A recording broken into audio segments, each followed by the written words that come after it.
तो कथा कह रही है कि जीवन में शुरुआत तो करनी पड़ेगी अच्छे काम की। लोग भले आपको ताने सुनाएं, और एक बात और याद रखिएगा, अच्छा काम जब शुरू करते हो ना तो थोड़ी समस्याएं ज्यादा ही आती हैं।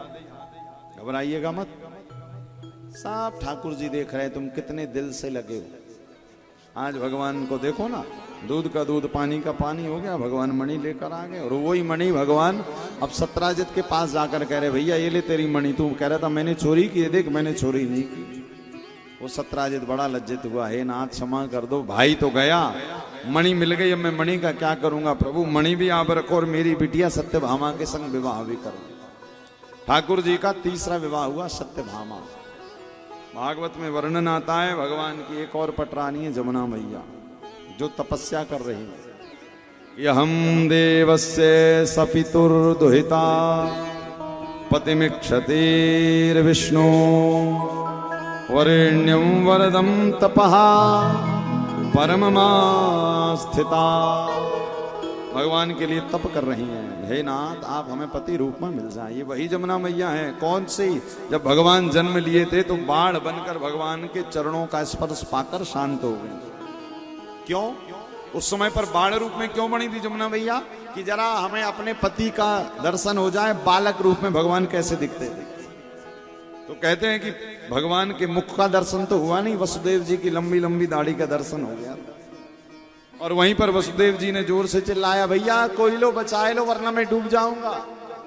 तब भगवान ने अपने चरणों का स्पर्श कराया और शांत हुई, और उसी समय कहा था कि हम आपको पति रूप में जरूर मिलेंगे। उसी दिन से जमुना मैया सफेद वस्त्र धारण करके तप कर रही हैं। भगवान पहुंचे हैं, भगवान ने जाकर यमुना मैया के संग में विवाह किया है। भगवान का ये विवाह यमुना मैया के साथ हुआ। भगवान का सत्या के संग में विवाह हुआ। मित्र वृंदा के संग ठाकुर जी ने विवाह किया। लक्ष्मणा, भद्रा, ऐसे भगवान की 8 पटरानियां, 8 पटरानी। और अब 8 हैं, अभी तो 16,100 बाकी। तो उसकी कथा आती है कि एक भौमासुर नाम के दैत्य ने 16,100 कन्याओं को कैद करके रखा था। और उसने संकल्प लिया था कि जब ये 20,000 हो जाएंगी तो हम इनके साथ एक साथ विवाह करेंगे। भगवान को ये बात पता चल गई। ठाकुर जी पहुंचे और भगवान ने उस भौमासुर के संग में युद्ध किया और उन 16,100 कन्याओं को मुक्त करा दिया। उन्होंने कहा, नाथ अब हम कहां जाएं? अरे कहां जाओगे? अपने अपने घर जाओ। मैंने देखो तुम्हें दैत्य की गिरफ्त से बाहर निकाला, अब कहां जाओ? घर जाओ। बोले प्रभु अब दुनिया में स्वीकार नहीं करेगी, इतने दिन से हम इसकी गिरफ्त में। तो भगवान ने कहा मैं क्या करूं? तो बोले इससे अच्छा आपको बाहर ही नहीं निकलवाना। तब जब बाहर निकाल ही दिया है तो क्या ऐसे भटकने के लिए छोड़ो? ठाकुर जी ने कहा कुछ गड़बड़ ना हो जाए। क्या करना है? बोले अब हम आपके संग विवाह करेंगे, अब हम आपकी बनेंगे। क्योंकि हमें पता है कि दुनिया वाले ठोकर मारते हैं कि केवल एक ठाकुर तेरा ही दरबार है जहां पर हम सीने से लगाए जा सकते हैं। कि दरबार में बंसी वाले के दुख दर्द मिटाए जाते हैं, दुनिया के सताए लोग यहाँ सीने से लगाए जाते हैं। भगवान उन 16,100 रानियों की बातें सुनकर गदगद हो गए और भगवान ने एक मुहूर्त में उन 16,100 के संग में विवाह कर दिया। 16,100 ये और 8 वो, कितनी हो गई? 16,108। 16,100 रानियां हैं, 8 पटरानी और एक महारानी जाको नाम श्री राधा रानी है, जिसको भगवान कभी भूले नहीं। आज भी भगवान द्वारिका में हैं, किंतु आज भी भगवान की श्वास से एक ही शब्द निकलता है, श्री राधा श्री राधा श्री राधा। याद रखिएगा, जो लोग कहते महाराज राधा और कृष्ण अलग अलग हैं, बिल्कुल अलग नहीं है। ब्रह्म वैवर्त पुराण में लिखा है कि ये कर ज्योतिर्भवे द्वधा राधा माधव रूपकम। एक ज्योति के 2 स्वरूप, राधा और माधव। भगवान माँ श्री किशोरी जी का जन्म स्थान वृंदावन 84 कोस में रावल गांव। बरसाने में तो जो राधा रानी है उनके पिता वृषभानु जी की का दरबार लगता था। कहां? बरसाने में। किशोरी जी बैठती बरसाने में थी भक्तों की पुकार सुनने के लिए, किंतु हैं रावल की।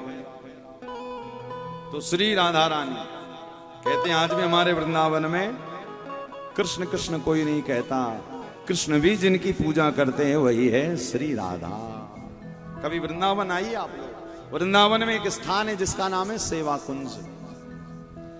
आपने ऐसा चित्र पूरे विश्व में कहीं नहीं देखा होगा। आपने ऐसे जो चित्र देखे होंगे जहां पर बड़े बड़े साधु, बड़े बड़े ऋषि मुनि, यक्ष गंधर्व भगवान के चरणों में पड़े हैं। एक हमारे वृंदावन का सेवा कुंज ही ऐसा है जहां पर परब्रह्म भगवान श्री बांके बिहारी लाल भी श्री राधा रानी के चरणों में पड़े हैं। भगवान की भी जो भगवान है उसी का नाम है श्री राधा। कोई कहता महाराज राधा कौन है, तो भैया प्रेम की अविरल बहती हुई धारा ही श्री राधा है। धारा का उल्टा करो तो राधा। अब वैसे तो भागवत में कहीं राधा शब्द ऐसे आया नहीं है प्रागट्य रूप में, किंतु लिखा है कि श्री राधा रानी सुखदेव स्वामी की गुरु हैं। अब श्री राधा रानी का नाम इसी कारण भी नहीं आया है कि सुखदेव स्वामी सोच रहे हैं कि भाई गुरु का नाम लिया नहीं जाता। और दूसरा भाव है कि यदि राधा नाम भागवत में आ जाता तो क्या होता पता है, सुखदेव गुरुदेव की समाधि लग जाती और बेचारे परीक्षित को फिर कथा कौन सुनाता। तो भाई परीक्षित को कथा सुनाने के लिए जरा होश में तो रहना पड़ेगा। तो श्री राधा ऐसा नहीं भागवत में नाम नहीं आया तो इसका मतलब है नहीं। विचार करिए, है लेकिन दिखाई नहीं पड़ रही। ये जो जितनी भी लीला है ना, भगवान कृष्ण जितनी भी लीला करते हैं सब राधा के प्रेम के वशीभूत होकर ही करते हैं। हमने कल कथा सुनाई ना, भगवान ने जब गोवर्धन धारण किया तो भगवान ने सब कहा और अंत में क्या लाइन कही थी, श्री राधा जू की कृपा सो मैंने गिरवर लियो उठा। श्री राधा जू की कृपा से मैंने गिरवर लियो। उस श्री राधा रानी की कृपा से मैंने गिरवर लियो उठाए। भगवान ने इसी कारण कहते आधार। आप घर कितना भी बढ़िया बनाओ, बहुत सुंदर घर हो, आते हैं लोग तारीफ किसकी करते हैं, आपका घर बहुत अच्छा है। किंतु ऐसा नहीं घर सुंदर है तो इसका मतलब उसका आधार भी बहुत बढ़िया हो। अब आधार दिखाई नहीं देता किंतु होता है। भाई बिना आधार के सुंदर घर की कल्पना करना भी बेवकूफी है, मूर्खता है। इसी प्रकार याद रखिएगा, भगवान की कथा इतनी सुंदर है, इतनी भावपूर्ण है, प्रेमपूर्ण, इसका मतलब इसका आधार श्री राधा है।